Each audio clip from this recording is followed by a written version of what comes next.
കാർഷിക വാർത്തകൾ. സംസ്ഥാനത്ത് റബ്ബർ വിലയിൽ കാര്യമായ മാറ്റമില്ല. ജനുവരിയിൽ ഏലം ഉൽപ്പാദനം ഉയരുമെന്ന പ്രതീക്ഷയിൽ കർഷകർ.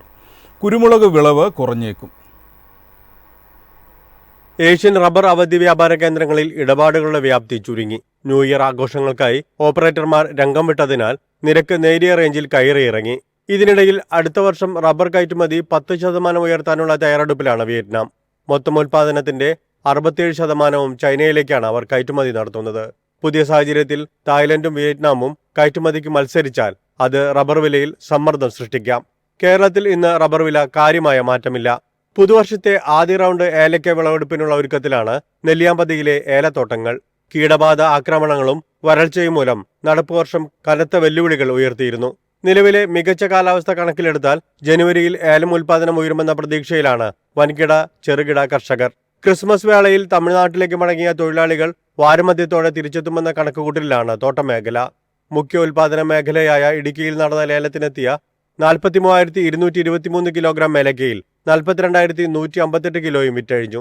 വലിപ്പം കൂടിയ ഇനങ്ങൾ കിലോ 3,282 രൂപയിലും ശരാശരി ഇനങ്ങൾ 2,940 രൂപയിലും കൈമാറി.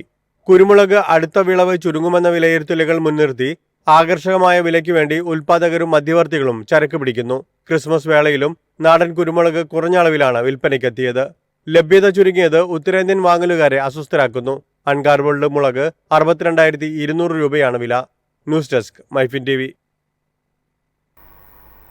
ഭക്ഷ്യധാന്യ ഉൽപ്പാദനത്തിൽ പുതിയ ഉയരങ്ങൾ കൈവരിക്കാൻ തയ്യാറെടുത്ത് ഇന്ത്യ. ഖാരിഫ് സീസണിൽ റെക്കോർഡ് വിളവെടുപ്പ് പ്രവചനത്തെ തുടർന്ന് ശുഭപ്രതീക്ഷയിലാണ് കാർഷിക മന്ത്രാലയം. രാജ്യത്തിന്റെ കാർഷിക മേഖല ശക്തമായ മുന്നേറ്റത്തിന്റെ ലക്ഷണങ്ങൾ കാണിക്കുന്നുണ്ട്. 2025 ജൂണിൽ അവസാനിക്കുന്ന വിളവർഷത്തിൽ ഖാരിഫ് ഭക്ഷ്യധാന്യ ഉൽപ്പാദനം 164.7 ദശലക്ഷം ടൺ ആണ് കണക്കാക്കിയിരിക്കുന്നത്. മുൻ സാമ്പത്തിക വർഷത്തിലെ 1.4% നിന്ന് 2024-25 4% വളർച്ച പ്രാപിക്കുന്നതോടെ കാർഷിക മേഖല ശക്തമായി തിരിച്ചുവരുമെന്ന് പ്രതീക്ഷിക്കുന്നു. പയറുവർഗ്ഗങ്ങളുടെയും എണ്ണക്കുരുക്കളുടെയും ഉൽപ്പാദനത്തിൽ കാര്യമായ വെല്ലുവിളികൾ നിലനിൽക്കുന്നുണ്ടെങ്കിലും മൺസൂൺ കാര്യമായി ലഭിച്ചാൽ വരുന്ന വർഷം ഭക്ഷ്യധാന്യ ഉൽപ്പാദനത്തിൽ മുന്നേറാനാകുമെന്നാണ് വിലയിരുത്തൽ. അതേസമയം ഫെബ്രുവരി-മാർച്ച് മാസങ്ങളിൽ ശീതകാല ഗോതമ്പ് വിളവെടുപ്പിനെ ബാധിച്ചേക്കാവുന്ന ഉഷ്ണതരംഗങ്ങൾക്കെതിരെ മുന്നറിയിപ്പ് നൽകുന്നു. പല സംസ്ഥാനങ്ങളിലും കാലാവസ്ഥാ വ്യതിയാനം മൂലം നാശനഷ്ടങ്ങൾ രേഖപ്പെടുത്തിയിട്ടുണ്ട്. എന്നാലും വളർച്ചാ മുന്നേറ്റത്തിൽ കാര്യമായ ഇടിവുണ്ടായിട്ടില്ല. പഴങ്ങളുടെയും പച്ചക്കറികളുടെയും റെക്കോർഡ് ഉൽപ്പാദനത്തോടെ ഹോർട്ടിക്കൾച്ചർ മേഖല ശ്രദ്ധേയമായി പുരോഗതി കൈവരിച്ചു.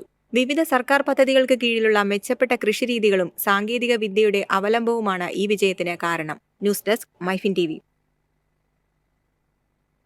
അഗ്രി സയന്റിസ്റ്റ് നിയമനത്തിൽ ക്രമക്കേടുണ്ടെന്ന ആരോപണം കൗൺസിൽ ഓഫ് അഗ്രികൾച്ചറൽ റിസർച്ച് നിഷേധിച്ചു. റിക്രൂട്ട്മെന്റുകളെല്ലാം അംഗീകൃത യോഗ്യതാ മാർഗനിർദ്ദേശങ്ങൾ പാലിച്ചാണെന്ന് കൗൺസിൽ വ്യക്തമാക്കി. കാർഷിക ശാസ്ത്രജ്ഞരുടെ നിയമന പ്രക്രിയയിലും AIRI ഡയറക്ടർ സ്ഥാനത്തും ക്രമക്കേടുണ്ടെന്ന ആരോപണങ്ങൾ സർക്കാരിന്റെ premier agri research body ICAR തള്ളിക്കളഞ്ഞു. ഈ അവകാശവാദങ്ങൾ വസ്തുതാപരമായി തെറ്റിദ്ധരിപ്പിക്കുന്നതാണെന്നും കൗൺസിൽ വ്യക്തമാക്കി. സമീപകാല റിക്രൂട്ട്മെന്റുകളെല്ലാം അംഗീകൃത യോഗ്യതാ മാർഗനിർദ്ദേശങ്ങൾ പാലിച്ചിട്ടുണ്ടെന്ന് Indian council of agricultural research അറിയിച്ചു. ICAR ഗവേണിംഗ് ബോഡി അംഗമായ വേണുഗോപാൽ ഭദ്രവാഡ റിക്രൂട്ട്മെന്റ് പ്രക്രിയയെക്കുറിച്ച് അന്വേഷിക്കണമെന്ന് പ്രധാനമന്ത്രി നരേന്ദ്രമോദിയോട് അഭ്യർത്ഥിച്ചതിന് പിന്നാലെയാണ് ഈ പ്രസ്താവന. IARI ഡയറക്ടർ സ്ഥാനത്തേക്കുള്ള അവശ്യ യോഗ്യതകളിൽ മാറ്റമൊന്നും വരുത്തിയിട്ടില്ലെന്ന് കാർഷിക മന്ത്രാലയം പുറത്തിറക്കിയ ഔദ്യോഗിക പ്രസ്താവനയിൽ പറയുന്നു. കഴിഞ്ഞ 5 വർഷമായി ICARനുള്ളിലെ ഏതെങ്കിലും ശാസ്ത്രീയ തസ്തികകളുടെ അടിസ്ഥാന യോഗ്യതകളിൽ മാറ്റങ്ങളൊന്നും വരുത്തിയിട്ടില്ലെന്നും കൗൺസിൽ അറിയിച്ചു. News desk MyFin TV.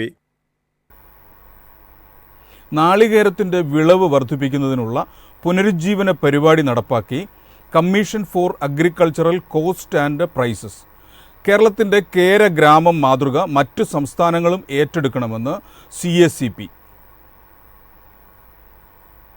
തെങ്ങ് വീണ്ടും നടുന്നതിന് മിഷൻ മോഡൽ സമീപനം സ്വീകരിക്കാനുള്ള നിർദ്ദേശം മുന്നോട്ട് വച്ചിരിക്കുകയാണ് commission for agriculture cost and prices. തെങ്ങ് നടിയിലും പുനരുജ്ജീവന പരിപാടിയുമായി തെങ്ങ് കൃഷിയിൽ വിളവ് മെച്ചപ്പെടുത്തുന്നതിനായി ഒരു മിഷൻ മോഡലിൽ നടപ്പിലാക്കുകയാണ് പദ്ധതി. ജലസേചന സൗകര്യങ്ങളുടെ അഭാവം, കീടങ്ങളുടെയും രോഗങ്ങളുടെയും ആഘാതം, കാലാവസ്ഥാ വ്യതിയാനം മൂലമുണ്ടാകുന്ന ആഘാതങ്ങൾ, തെങ്ങിന്റെ ജനിതക തകരാറുകൾ എന്നിവ വിളവ് കുറയുന്നതിന് കാരണമാണ്.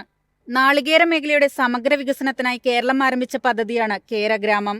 ഈ പദ്ധതി മറ്റ് സംസ്ഥാനങ്ങളും ഏറ്റെടുക്കണമെന്നാണ് commission for agriculture cost and prices ആവശ്യപ്പെടുന്നത്. News desk MyFin TV. പഴയ സ്റ്റോക്ക് വളങ്ങൾ ഉയർന്ന വിലയിൽ വിൽക്കുന്നതിനെതിരെ മഹാരാഷ്ട്ര സർക്കാർ. ഡീലർമാരുടെ നീക്കത്തിനെതിരെ കർഷകർ ജാഗ്രത പാലിക്കണമെന്നും നിലവിലുള്ള സ്റ്റോക്ക് സംബന്ധിച്ച വിവരങ്ങൾ ലഭ്യമാക്കണമെന്നും മഹാരാഷ്ട്ര കൃഷി മന്ത്രി വ്യക്തമാക്കി. പഴയ സ്റ്റോക്ക് ഉയർന്നതോ പുതുക്കിയതോ ആയ നിരക്കിൽ വിൽക്കാൻ ശ്രമിക്കുകയാണ്.